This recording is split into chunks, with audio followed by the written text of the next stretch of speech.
My name is Magnus, and at 35 years old I thought I had moved past the worst betrayal of my life. After building a successful IT consulting career in Seattle, I never expected to face my hometown ghosts again. But when your own mother falsely accuses you of stealing from a church charity to protect your brother, then has the audacity to ask for $50,000 years later without even an apology, you learn that family wounds cut the portingay deepest. Before I dive into how my own mother destroyed my reputation and then had the nerve to ask me for $50,000, let me know where you are watching from in the comments, and hit that subscribe button if you have ever been wrongfully accused. I grew up in Pine Creek, Minnesota, one of those small towns where everyone knows your business before you do. Our population barely reached 3,000, with the church serving as both spiritual center and social hub. My mother, Martha, was what locals called a pillar of the community, Sunday school teacher, charity organizer, and unofficial town gossip collector. My father, Bill, was the quiet counterbalance, a hard-working electrician who spoke through actions rather than words. He would fix the church wiring for free and shovel elderly neighbors' driveways without being asked, but rarely expressed emotions or took sides in family disputes. Then there was my brother Tyler, 3 years younger, and somehow always the center of attention. While I was the responsible one with straight A's and practical ambitions, Tyler was the charismatic troublemaker everyone adored. He had this magnetic personality that drew people in despite his flaws. When we were kids, I would get grounded for leaving my bike in the driveway, while Tyler would somehow charm his way out of punishment after breaking our neighbor's window with a baseball. He is just expressing his creativity, my mother would say, or he is still finding his way. Always excuses, always special treatment. Our house followed an unspoken hierarchy. Tyler first, Mom second, Dad somewhere in the middle, and me last. I was the reliable one who needed no attention, or so they assumed. I remember my 10th grade science fair project winning first place in the state competition. My father nodded approvingly when I showed him the trophy, but my mother just asked if I had remembered to pick up Tyler's prescription on the way home. Meanwhile, Tyler's participation award from a local baseball tournament earned a special place in our living room display case. Technology became my escape. While other kids played sports or went to parties, I spent hours in our basement, learning computer programming on an old Dell desktop my uncle had given us. The logic of code made sense to me in a way family dynamics never did. Computers were predictable. Input A always led to output B. No favoritism, no shifting standards. By senior year, I had developed several simple video games and built websites for local businesses. My guidance counselor recognized my potential and pushed me to apply for scholarships. When I received a full ride to the University of Washington's computer science program, my mother's first response was concern about who would help with the church audiovisual system once I left. Tyler had just barely graduated high school and planned to take some time before maybe attending community college. He never did. College was liberating. For the first time, I was judged on my own merits rather than compared to my brother. I thrived academically and socially, making real friends who valued my reliability and technical skills. Seattle's booming tech scene offered plenty of opportunities, and by my junior year, I had secured a paid internship at a growing software company. They offered me a full-time position upon graduation, and I happily accepted. Meanwhile, back home, Tyler bounced between jobs: retail clerk, restaurant server, landscaping assistant, never lasting more than a few months anywhere. My parents subsidized his rent for a small apartment in town and regularly covered his temporary financial shortfalls. During our occasional phone calls, my mother would invariably steer the conversation toward Tyler's latest venture and potential, despite these ventures never materializing into stability. I visited home sparingly during college and early career years, major holidays and the occasional family event. Each visit followed the same pattern: initial warmth, followed by subtle comparisons and expectations to help Tyler in some way. "Your brother really admires your computer skills," my mother would say. "Maybe you could teach him programming so he could get a good job like yours." Never mind that Tyler had shown zero interest or aptitude for technology. After graduation, I quickly rose through the ranks at my company, eventually leading a team developing business intelligence software. By my late 20s, I had saved enough for a comfortable condo overlooking Lake Union and had established myself as a respected consultant in the industry. My life in Seattle was fulfilling and drama-free until that fateful Christmas visit 8 years ago. December 8th marks the date I flew back to Minnesota, planning to stay through the 27th for an extended Christmas visit. It had been almost 18 months since my last trip home, and I felt a mixture of obligation and genuine desire to reconnect with family and childhood friends. At 35, I had recently completed a major project and needed the break before starting with a new client in January. Pine Creek looked like a holiday postcard when I arrived, fresh snow blanketing the ground wreaths on every door, and the town square Christmas tree twinkling with thousands of multicolored lights. My father picked me up from the Minneapolis airport, and we spent the 2-hour drive catching up on neutral topics: Seattle weather, his recent fishing trips, and the Vikings' disappointing season. "Your mother is pretty wrapped up in the church Christmas charity drive this year," he mentioned as we neared Pine Creek. "She is hoping you will help out while you are home. The computer system they use for tracking donations is giving them trouble." The annual Christmas charity drive was my mother's pride and joy, a month-long campaign to raise money for struggling families in our community. Each year, the church aimed to provide Christmas meals, winter clothing, and gifts for children whose parents could not afford them. This year, they had set an ambitious goal of $10,000, nearly double their usual target. "Of course I will help," I replied. Fixing their donation tracking system would be simple enough and would give me something productive to do during the visit. The next morning, my mother wasted no time putting me to work. After a hurried breakfast, she drove us to the First Community Church, a white clapboard building with a tall steeple that had stood in the center of town for over a century.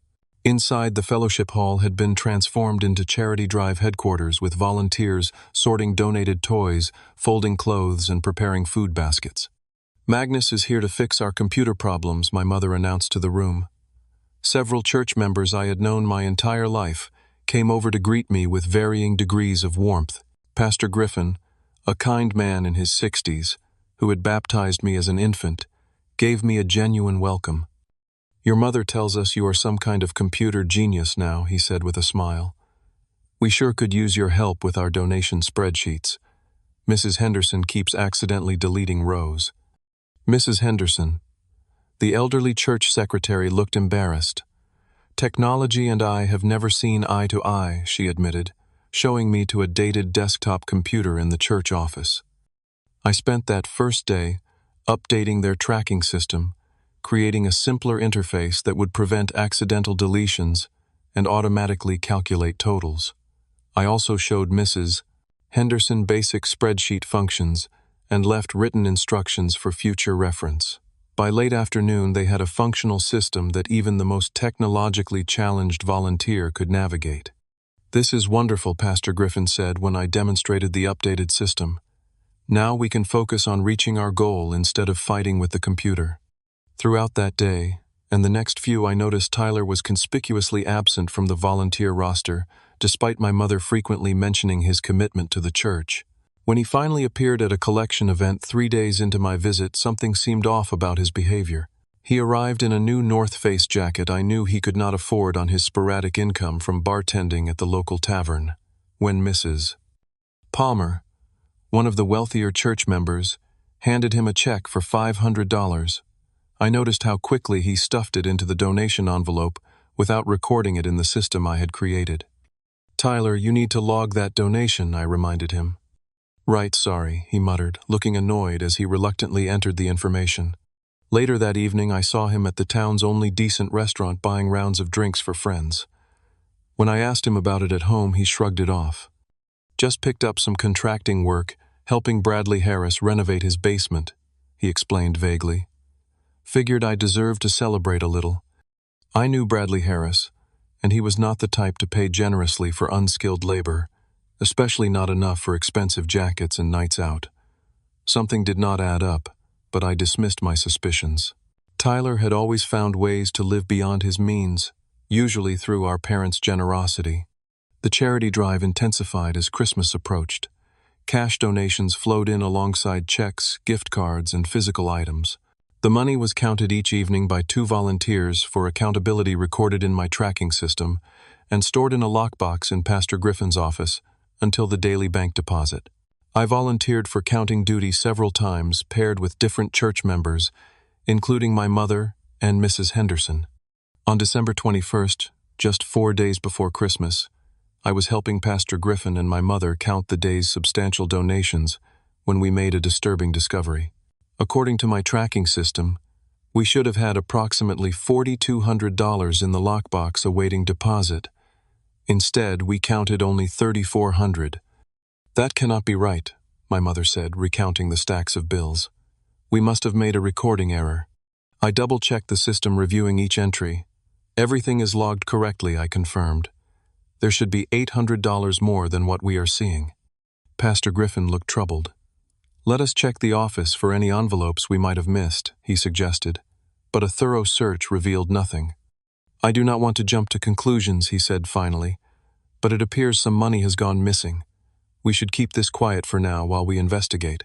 The last thing we need is to cause panic among the congregation. My mother nodded in agreement, though I noticed her hands trembling slightly as she locked the remaining cash away. Perhaps it was just a mistake at the bank from yesterday's deposit, she suggested, but her voice lacked conviction. That evening at home, an uncomfortable tension hung over dinner.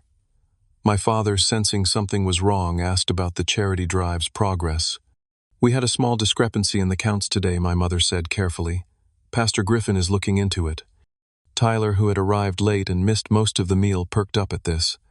What kind of discrepancy? He asked, an edge to his voice.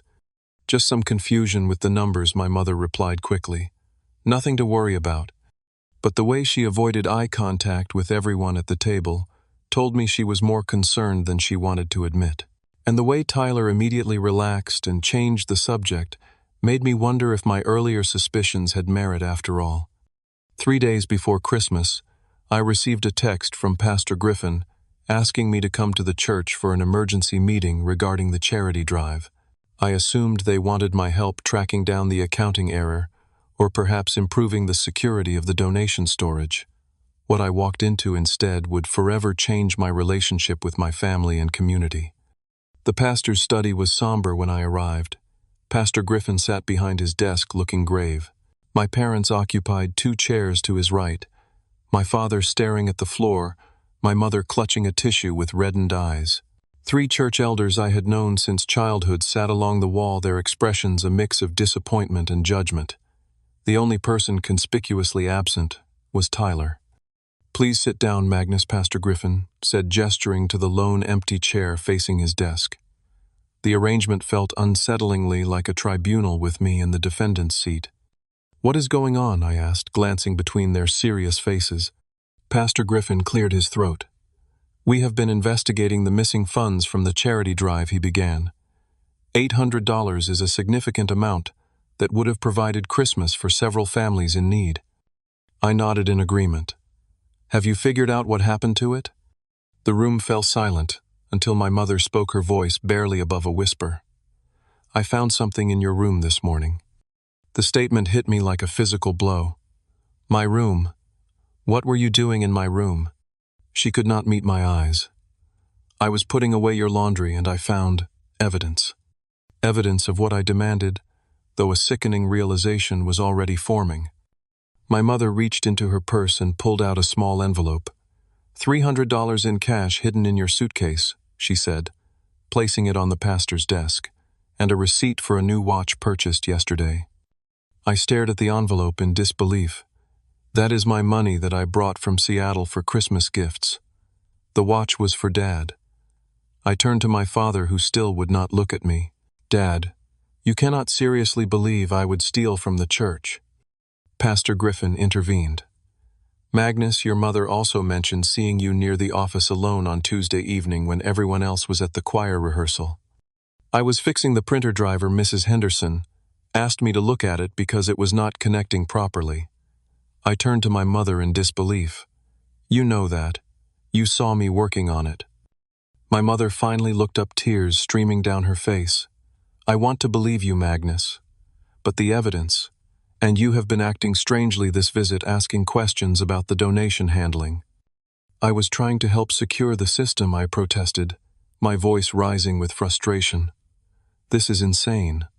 I have my own money. Why would I steal from a charity? Elder Thompson, a stern man who had never particularly liked me, spoke up.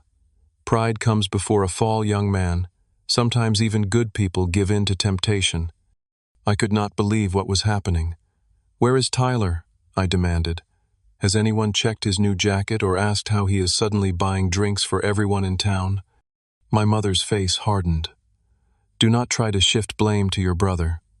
Tyler has been dedicated to this church while you have been away building your fancy career. He would never do something like this. Pastor Griffin sighed heavily. Magnus, if you confess and return the remaining $500, we can handle this privately as a church family. No police involvement, no public shame. We all stumble sometimes. I stood up shaking with anger and hurt. I have nothing to confess because I did not take anything. That $300 is mine earned honestly. I cannot believe my own family would accuse me without a shred of real evidence. My father finally spoke, his voice strained. Son, just tell the truth. Things will go easier. That was the moment I realized I was completely alone. My own father, the man who had taught me about integrity and standing up for what was right, had already convicted me without even hearing my side. The truth is that I did not take that money, I said quietly. And the fact that none of you believe me tells me everything I need to know about where I stand in this family. My mother began sobbing louder. Magnus, please, just return the money and we can move past this. Think about the families who will go without because of this. Her emotional manipulation was the final straw. I cannot return what I never took, I said, moving toward the door. Have you even considered that I might be innocent, that someone else might have taken it? Who else had access to the office? Elder Thompson asked skeptically. Everyone, I exclaimed. The door is never locked during the day. Any volunteer could have gone in there, including Tyler, who somehow has money for a new jacket and nights out despite being between jobs again. My mother stood up, her expression shifting from sorrow to anger. That is enough. I will not have you slandering your brother to protect yourself. Perhaps. She hesitated, then continued in a quieter voice. Perhaps it would be best if you returned to Seattle early. This community needs to heal and your presence is making things difficult.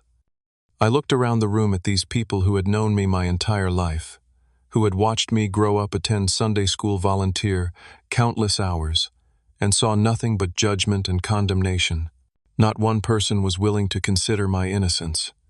Fine, I said, my voice hollow. I will be gone tomorrow, but know this, I did not take that money, and someday you will realize what a terrible mistake you have made today. I walked out of the church into the bitter Minnesota winter, the cold air nothing compared to the chill I felt inside. My own mother had just chosen to believe the worst about me rather than question her golden child. She had planted evidence in my room and twisted my actions to fit her narrative. And now I was being cast out, labeled a thief, all to protect Tyler from suspicion. As I trudged through the snow back to my parents' house, I realized something fundamental had broken inside me. The belief that family would always have my back, that blood meant loyalty. That illusion was now shattered beyond repair. The speed at which news travels in a small town never ceases to amaze me. By the time I reached my parents' house from the church, my phone was already buzzing with texts from childhood friends and acquaintances. Some were accusatory, others expressed disappointment, and a few simply unfriended me on social media without comment. Somehow, despite Pastor Griffin's assurance of handling the matter privately, the entire town seemed to know that Magnus Anderson had stolen from the church charity drive. I packed my belongings in a numb haze, booking the first available flight back to Seattle for the following morning. When I went downstairs, my mother was sitting at the kitchen table, red-eyed but resolute. I have always tried to raise you to do the right thing, she said, not looking at me. There is still time to make this right, Magnus. I cannot confess to something I did not do. I replied, my voice steady despite the turmoil inside. And I cannot believe you would think so little of me. She shook her head sadly. Your pride always was your downfall. My father came home from work and retreated to the garage without speaking to me. Only Tyler seemed unchanged, arriving home late and greeting me with his usual casual, "Hey bro," as if nothing had happened. I cornered him in the kitchen when no one else was around. "I know it was you," I said quietly. "What did you do with the money, Tyler?" He maintained eye contact, but I noticed his right hand twitching slightly, his tell since childhood when he was lying. "I have no idea what you are talking about. But it sounds like you have got yourself in some trouble." "They are blaming me for money that went missing from the charity drive," I said. "Money that disappeared right around the time you started flashing cash around town. That is not a coincidence." Tyler shrugged, reaching for an apple from the fruit bowl. "Sounds like a you problem, not a me problem. Maybe you should not have taken the money if you did not want to get caught." The casual cruelty of his response left me speechless. This was my brother, my own blood, perfectly content to let me take the fall for his actions. And worse, my parents were enabling it, choosing to believe the worst about me rather than question their favorite son. That evening we had a previously scheduled dinner with my grandparents, aunt, uncle, and cousins, our traditional Christmas Eve family gathering. Under normal circumstances, it would have been a warm, festive occasion. Instead, it became an exercise in barely concealed tension and judgment. My grandmother, usually my biggest supporter, could barely look at me. My Uncle Robert made a pointed comment about integrity being more important than success. My young cousins, picking up on the adults' behavior, whispered behind their hands when I entered the room. Only my grandfather, a man of few words but sound judgment, seemed to reserve his opinion, watching the family dynamics with thoughtful eyes.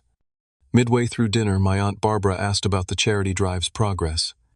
"We have had a small setback," my mother replied carefully, "but we are still hoping to reach our goal." "I heard about what happened," my aunt persisted, glancing at me. "Such a shame. Those poor families." I set down my fork, appetite gone. "I did not take the money," I said clearly, addressing the entire table. "I know everyone has already decided I am guilty, but I am telling you I did not do it." An uncomfortable silence fell over the table until my mother spoke. "Magnus, please, let us just have a nice family dinner." The hypocrisy was too much. A nice family dinner where everyone treats me like a criminal, where my own parents believe I would steal from needy children at Christmas. That ship has sailed, Mom. I stood up from the table. "Thank you for dinner. I will be leaving first thing tomorrow morning, so I should go finish packing." My grandfather followed me out to the hallway. "Magnus," he said quietly, "in my experience, the truth has a way of coming out eventually. Stay strong, boy." That small gesture of potential faith meant more than he could know, but it was too little against the wave of condemnation from everyone else. The next morning, my father drove me to the Minneapolis airport in silence. As we approached the terminal, he finally spoke. "Your mother is heartbroken over this." I stared out the window at the gray Minnesota landscape. "So am I, Dad. So am I." He pulled up to the departure area and put the car in park. "Safe travels," he said, not meeting my eyes. I grabbed my luggage and stepped out of the car. "Tell Mom I will call when I get home," I said, more out of habit than intention. He nodded once, and then he was gone, driving away from the son he believed was a thief. The flight back to Seattle was the longest 3.5 hours of my life. I replayed every moment of the past week, searching for clues I might have missed, ways I could have prevented this outcome. But the truth was simple and painful. My family had shown me exactly where I stood in their hierarchy of trust and love, and it was at the bottom. Back in Seattle, I threw myself into work, taking on extra projects to keep my mind occupied and declining invitations from friends who wanted to hear about my holiday visit. How could I explain that my own mother had accused me of theft, and my entire hometown now thought I was a criminal? The humiliation and betrayal were too raw, too personal. In the months that followed, my communication with my family dwindled to almost nothing. My mother sent occasional texts about town happenings or Tyler's latest ventures, acting as if our relationship was normal. My father, never much of a phone person, limited himself to brief check-ins about practical matters. Neither ever mentioned the charity money again, as if by ignoring it they could erase what had happened. Through mutual friends, I heard that Tyler continued his pattern of financial instability. He quit his bartending job, tried selling insurance for 2 months, then moved on to working at the local hardware store. Despite his erratic employment, he somehow managed a week-long trip to Cancun that spring and bought a used jet ski that summer. No one seemed to question where the money came from. My own life in Seattle continued to flourish professionally, But the false accusation affected me in ways I had not anticipated. I developed trust issues that sabotaged potential relationships. When a woman I was dating borrowed my laptop without asking, I ended things immediately, the violation triggering memories of my mother going through my belongings to plant evidence. When friends asked for small loans, I became irrationally suspicious of their motives. I found myself building walls, keeping people at a distance to prevent the kind of deep betrayal I had experienced from my family. If the people who were supposed to love me unconditionally could turn on me so completely, how could I trust anyone else? 3 Christmas seasons came and went. I sent gifts to my parents but declined invitations to visit.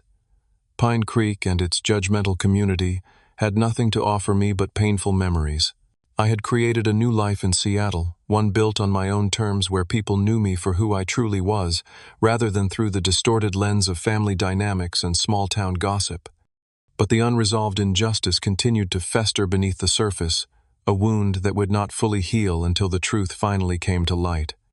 The call came on an ordinary Tuesday evening in March, nearly 3 years after the incident. I was reviewing code for a client project when my father's name appeared on my phone screen. We spoke maybe once a month at this point, brief conversations about neutral topics that carefully avoided any mention of the charity money or my estrangement from the family. "Magnus," he said when I answered, his voice sounding older and more tired than I remembered. "We need to talk, really talk." Something in his tone made me pay attention. "What is going on, Dad?" He took a deep breath. "I owe you an apology, a big one, and I would rather do this in person, but I do not think it can wait until you decide to visit again." My heart began racing. "An apology for what?" "For not believing you," he said simply. "About the church money. You were telling the truth and I should have stood by you." The validation I had craved for 3 years washed over me in a confusing mix of relief, vindication, and renewed anger. "How did you find out?" I asked, my voice tight. "Tyler," he sighed. "He has been struggling with a gambling problem for years, apparently. Online poker, mostly. Things came to a head last month when he took out payday loans to cover some debts and could not repay them. Your mother and I had to bail him out, but I insisted on an intervention with a counselor." I listened in silence as my father continued. During the session, the counselor pushed him to be honest about his history with money. That is when he confessed to taking the charity money 3 years ago. He was desperate after losing a big bet online and saw an opportunity when he was helping count donations. The confirmation of what I had suspected all along should have felt satisfying, but instead it just made me sad. So he finally admitted it. Did he also admit that he let me take the blame, that he watched his brother be ostracized and did nothing? My father was quiet for a moment. "Yes, eventually. But Magnus, there is more, and it is harder to say." "What could be harder than learning your brother stole from a charity and let you take the fall?" I asked. "Finding out your mother knew," he said quietly. The words hit me like a physical blow. "What do you mean she knew? When did she know?" "Not from the beginning," he clarified quickly. "But she figured it out before you left town." Tyler was acting suspicious, and when she confronted him privately, he partially admitted it, claimed he had just borrowed the money temporarily and would replace it with his next paycheck. I could barely process what I was hearing, and she still let me be blamed. She planted money in my room as evidence against me. She panicked, my father said, not defensively, but as a simple statement of fact. Tyler had been in trouble before. That DUI in his early 20s, the credit card debt she helped him pay off. She was afraid if this came out with money actually missing, there might be legal consequences. The church might press charges. "So she sacrificed me instead," I said bitterly. "She convinced herself you would be fine, that you had your successful career in Seattle and could weather the storm while Tyler's life would be destroyed by a theft charge. It was wrong, terribly wrong, but in her mind she was protecting her child. I am her child too, Dad," I said, my voice breaking slightly. "I know, son. I know that now, and I should have known it then. I should have stood up for you, questioned things more, but I was caught up in the shock of it all, and by the time I had my doubts, you were already gone." We were both silent for a long moment, the weight of 3 years of injustice hanging between us. "Tyler wants to talk to you," my father finally said, to apologize himself. "I am not ready for that," I replied honestly. "Maybe someday, but not now." "I understand. But there is one more thing you should know. Pastor Griffin knows the truth now, too. Tyler confessed to him as part of his recovery process. The pastor was devastated about what happened to you. He wants to make a public announcement to the congregation, clear your name." The thought of my vindication being announced to the church that had so quickly condemned me stirred mixed emotions. Part of me wanted that public restoration of my reputation, but another part knew it would change nothing about the fundamental betrayal by my family. "Tell Pastor Griffin I appreciate the gesture, but I do not need a public announcement. My life is in Seattle now. What people in Pine Creek think of me stopped mattering a long time ago." My father sighed. "He feels responsible for not investigating more thoroughly." "We all failed you, Magnus." "Yes," I agreed simply. "You did." After that conversation, several church members reached out with private apologies. Mrs. Henderson sent a handwritten letter expressing her remorse for doubting me. The Palmers, whose donation had been among the stolen funds, emailed to say they had always found the accusation against me difficult to believe. Even Elder Thompson called his gruff voice uncharacteristically humble as he asked for forgiveness. I accepted these apologies graciously while maintaining emotional distance. These were people who had known me my entire life, yet had been quick to believe the worst based on flimsy evidence. Their regret seemed genuine, but the ease with which they had discarded our lifelong connections revealed something important about community that I could never unlearn. My relationship with my father slowly began to heal. We spoke more frequently, and our conversations grew deeper and more honest. He made a point of visiting me in Seattle twice that year, making an effort to understand my life and connect with me on my terms. My mother was a different story. When she finally called, her approach was not what I had expected or needed. "Your father says we need to discuss what happened." She began, her voice carrying that familiar tone of someone fulfilling an obligation rather than speaking from the heart. "Yes, we do," I agreed. "I made a mistake, Magnus. I should have investigated more thoroughly before jumping to conclusions." Her careful wording told me everything. This was not an acknowledgement of deliberately framing me to protect Tyler. This was a minor mea culpa about insufficient investigation.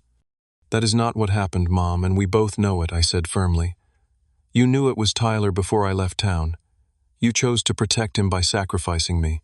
"I was trying to protect both my children," she protested. "Tyler would have faced criminal charges. Your reputation might have been damaged, but you had your whole Seattle life to return to." Her justification only deepened the wound. My reputation was not just damaged, Mom. It was destroyed in the community where I grew up. People I had known my entire life looked at me like I was garbage. My own family believed I would steal from charity. And you knew the truth and said nothing. "I made a difficult choice, in an impossible situation," she said defensively. "No, you made the same choice you always made. Tyler first, me second. Or in this case, not even second. Just collateral damage." Our conversation ended without resolution, establishing the pattern that would define our relationship moving forward. Surface-level politeness, masking an unbridged chasm of hurt and betrayal. Unlike my father, my mother never offered a true apology that acknowledged the deliberate nature of her actions. In her mind, she had made a regrettable but understandable choice to protect her more vulnerable child.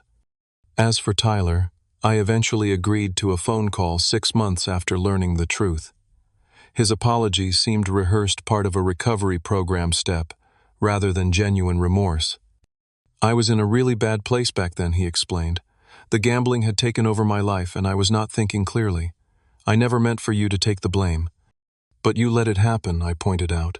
"You watched me be accused and said nothing." "I was scared," he admitted. "And then it just spiraled out of control. By the time I realized how serious it was, it seemed too late to come clean. I did not know if I could ever fully forgive Tyler, but I recognized that his addiction had played a role in his actions. We established a cautious, distant relationship connected by blood but separated by experience and trust. The truth had finally come out, but its revelation brought more complexity than closure. The past could not be undone, and the knowledge that my own mother had deliberately sacrificed my reputation to protect her favorite son left a wound that no apology could fully heal. I was vindicated, but not restored. Free from false accusation, but not from the pain of betrayal. 5 years passed after the truth came to light. My relationship with my father had strengthened through honest communication and his consistent efforts to make amends. My mother and I maintained polite but distant contact, speaking on holidays and birthdays without ever addressing the deeper issues between us. Tyler and I exchanged occasional texts, mostly initiated by him, but rarely had meaningful conversations. I had built a fulfilling life in Seattle, eventually starting my own IT consulting firm that specialized in cybersecurity for small businesses. My personal trust issues had improved with therapy, allowing me to develop a small but loyal circle of friends, and even begin a promising relationship with Diane, a graphic designer who worked with some of my clients. It was during a business trip to Minneapolis that the next chapter in this family saga unfolded. I had extended my stay to visit my father, who still lived in Pine Creek, but was considering moving to a smaller home since my mother had passed away 2 years earlier from breast cancer. I had attended the funeral standing stoically among distant relatives and town residents, who now knew the truth about the charity incident, but still treated me with an awkward mix of guilt and lingering suspicion. The evening before I was scheduled to drive out to Pine Creek, I received a text from my brother. "Mom wants to meet you for coffee tomorrow morning before you head to Dad's, the cafe, on Hennepin Ave, at 9 a.m. Important family matter to discuss." The message was confusing on multiple levels. My mother had passed away 2 years earlier, yet Tyler was texting as if she were still alive. I called him immediately. "Tyler, what are you talking about? Mom is gone." There was a pause on the other end of the line. "Sorry, force of habit," he said, sounding flustered. "I meant I want to meet you, to discuss a family matter. Can you make it?" Something felt off about the request, but curiosity got the better of me. "Fine. 9 a.m. at Hennepin Cafe." The next morning I arrived at the cafe early, selecting a table with a view of the entrance. At precisely 9, Tyler walked in, but he was not alone. Martha Anderson, my mother very much alive, walked beside him. The shock must have been evident on my face as they approached my table. My mother, who I believed had died of breast cancer 2 years earlier, stood before me looking healthy, if somewhat older than when I had last seen her. "Hello, Magnus," she said, sliding into the seat across from me, while Tyler took the chair between us. "Thank you for meeting us." "What the hell is going on?" I demanded, looking between them. "I went to your funeral." My mother had the decency to look uncomfortable. "That was Aunt Martha's funeral. Your father thought it would be easier this way, given our history." "Easier," I repeated incredulously. "You let me believe my mother was dead for 2 years, and you thought that was easier." Tyler jumped in his voice, taking on the smooth, persuasive tone he used when trying to sell something. "It was a misunderstanding, bro. Dad mentioned Aunt Martha passed away from breast cancer, and you assumed it was Mom. No one deliberately deceived you." The calculated manipulation was so transparent it was almost laughable. My father specifically told me my mother had died. We talked about it multiple times. He would never make up something like that unless... The realization hit me. "Unless you put him up to it," I said, looking directly at my mother. "Why would you do that?" She sipped her coffee before answering. "Things were strained between us, Magnus. You had made it clear you wanted little to do with me after the misunderstanding with the charity money. When Martha passed, it seemed like an opportunity for a clean break." "A clean break," I repeated flatly. "Most people just get divorced or move away. They do not fake their own death to their children." "It was not like that," she insisted. "It just happened, and then it seemed easier to let you believe what you wanted to believe." I stood up ready to walk out, but Tyler grabbed my arm. "Please, Magnus, just hear us out. We have a proposition that could benefit all of us." Against my better judgment, I sat back down. "You have 5 minutes." My mother straightened in her chair, adopting the practical tone she used when discussing church committee business. "Tyler has started a new venture, an organic food delivery service connecting local farmers with health-conscious consumers, Farm Fresh Direct. It is already showing tremendous potential." Tyler nodded enthusiastically. "We have signed up 15 farmers and over 100 subscribers in just 2 months. The growth potential is enormous, especially with millennials willing to pay premium prices for locally sourced products. I looked between them, waiting for the other shoe to drop. It did not take long. "We need an investment to scale the business properly," my mother continued. "Refrigerated vans, a better website with online ordering capabilities, marketing materials. We are looking for $50,000 in exchange for 20% of the company." The audacity was breathtaking. After everything that had happened, the false accusation, the deliberate sacrifice of my reputation, and now this bizarre death deception, they were asking me for money. "Let me get this straight," I said slowly. "You accused me of stealing, destroyed my reputation in my hometown. Let me believe you were dead for 2 years, and now you want me to invest $50,000 in Tyler's latest scheme." "It is not a scheme," Tyler protested. "It is a legitimate business with real customers and revenue. And family helps family," my mother added, as if stating an irrefutable natural law. "This could be a chance for us to move forward, put the past behind us." I studied my mother's face, searching for any sign of self-awareness or recognition of the absurdity of her request. There was none. In her mind, this was a perfectly reasonable proposition. "Have you ever apologized to me?" I asked her quietly.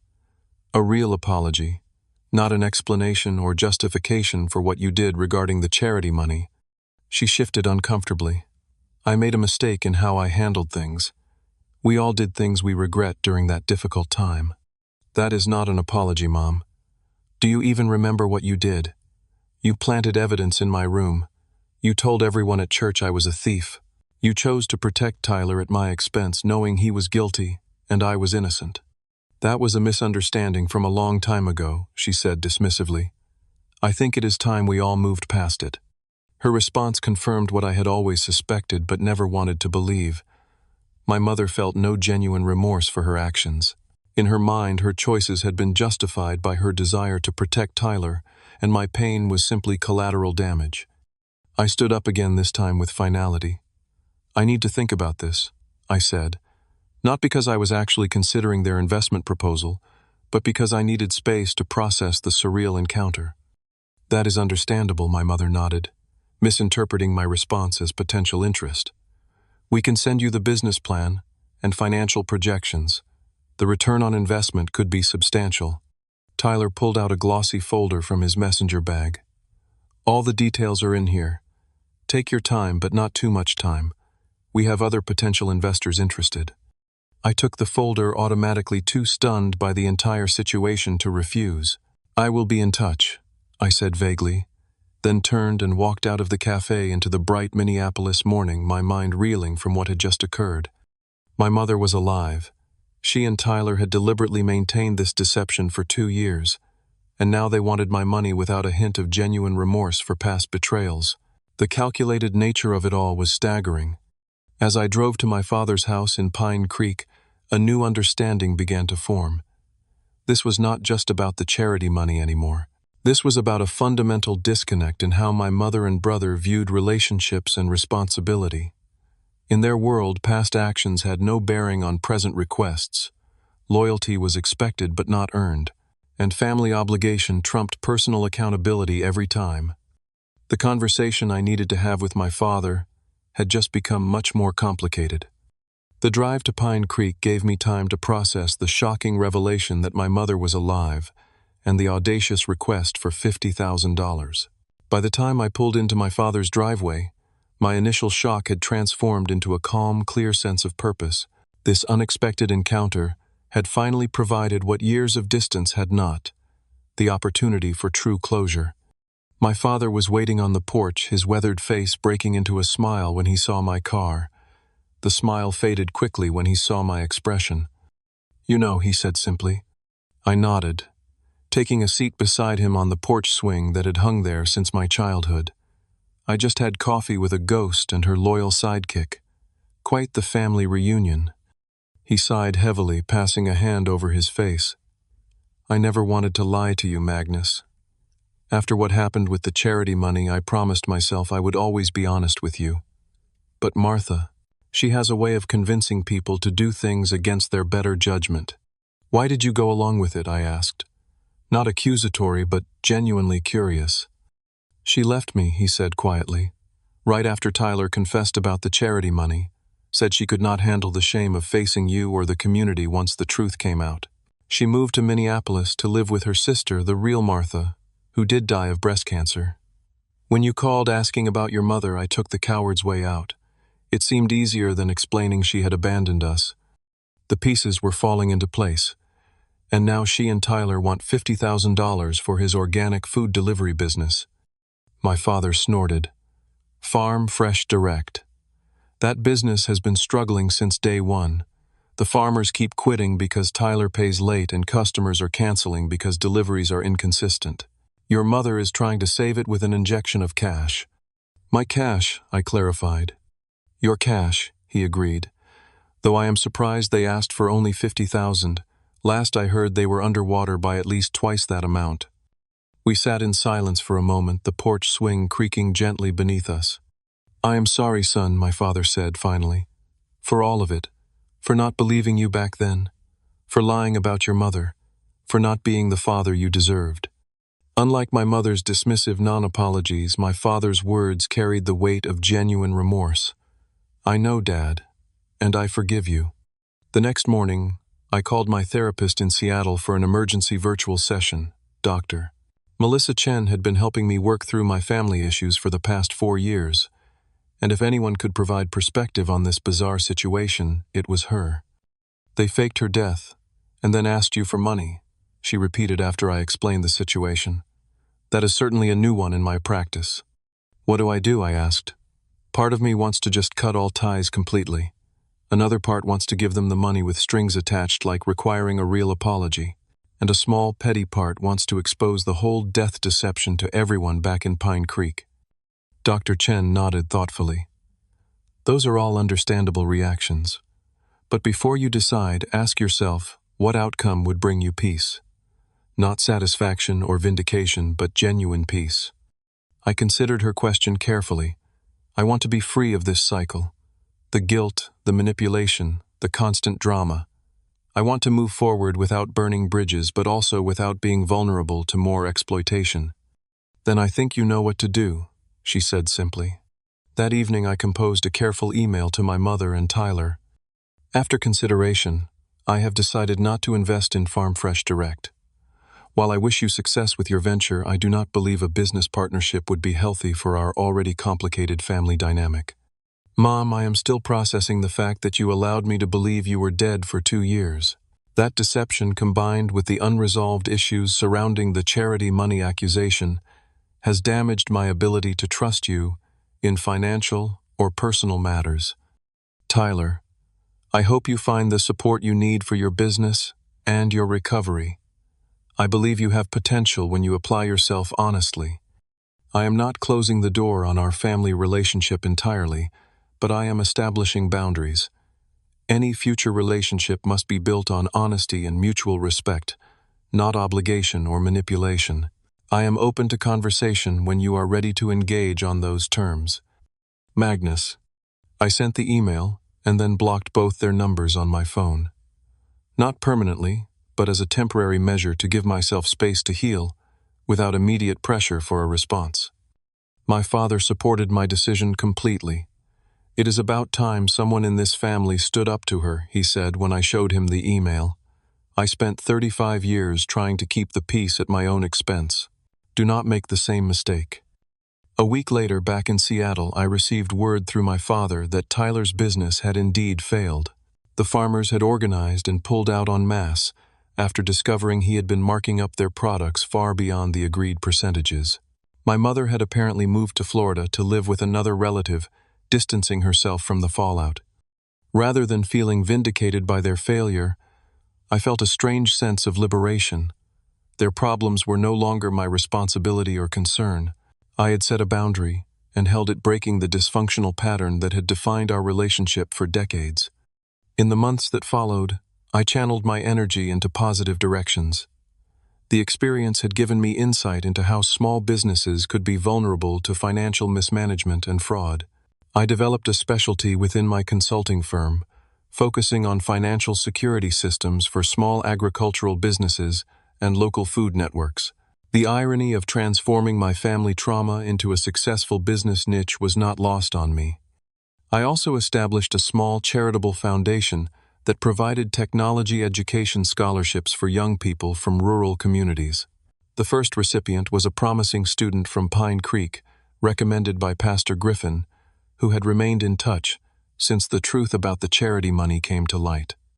My relationship with my father continued to strengthen. He eventually moved to a smaller home in a town about 30 minutes from Pine Creek, making a fresh start while remaining close to his lifelong friends. We spoke weekly, and he visited Seattle twice a year. During one visit, he met Diane, who by then had become a significant part of my life. "She is good for you," he observed as we watched her chatting animatedly with a friend across the restaurant. "She sees you for who you really are." "Unlike some people we know," I replied with a small smile. He nodded thoughtfully. "Your mother loved you in her way, Magnus. It was just always conditional, based on what you could do for her or for Tyler. That is not real love. What you have with Diane, what you and I have rebuilt, that is the real thing, accepting people as they are, flaws and all." My mother eventually reached out via email about a year after our Minneapolis encounter. Her message was predictably free of any genuine accountability, focusing instead on her difficult life in Florida and subtle hints about financial struggles. I responded politely but briefly, maintaining the boundaries I had established. Tyler's communication was more sporadic and usually coincided with new business ideas or financial needs. I remained cordial but firm, never shutting the door completely but never opening it wide enough for old patterns to resume. The truth is, forgiveness does not always mean reconciliation. Sometimes it simply means releasing yourself from the burden of anger while still protecting yourself from further harm. I had forgiven my mother and brother for their actions, but that did not mean I trusted them or wanted them centrally involved in my life. The family I built in Seattle, Diane, close friends, colleagues, and my father during his visits, became my true support system. These were relationships built on mutual respect and genuine care, not obligation or manipulation. Through them I learned what healthy love looked like, both giving and receiving it freely, without the constant calculation of family politics. 5 years after discovering my mother's fake death, I received an unexpected letter from her. Inside was a short note that simply said, "I was wrong. I am sorry for what I did to you. No excuses." It was the apology I had waited for but no longer needed to heal.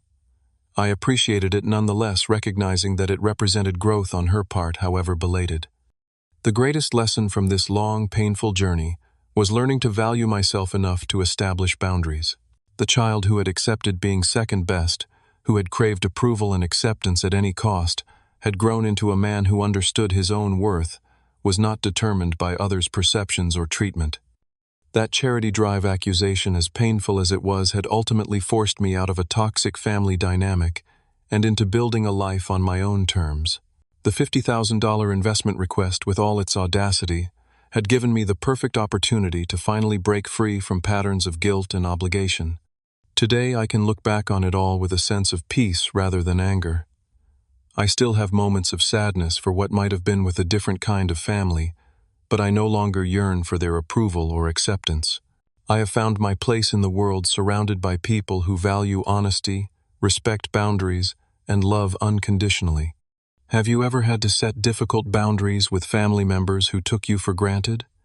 How did you find the strength to stand up for yourself when it meant potentially losing relationships you valued? Share your experiences in the 25 comments below. And if this story resonated with you, please hit that like button and subscribe to hear more authentic stories about family betrayal and finding peace through difficult times. Thank you for listening to my journey. And remember, sometimes the family we choose is more important than the family we are born into.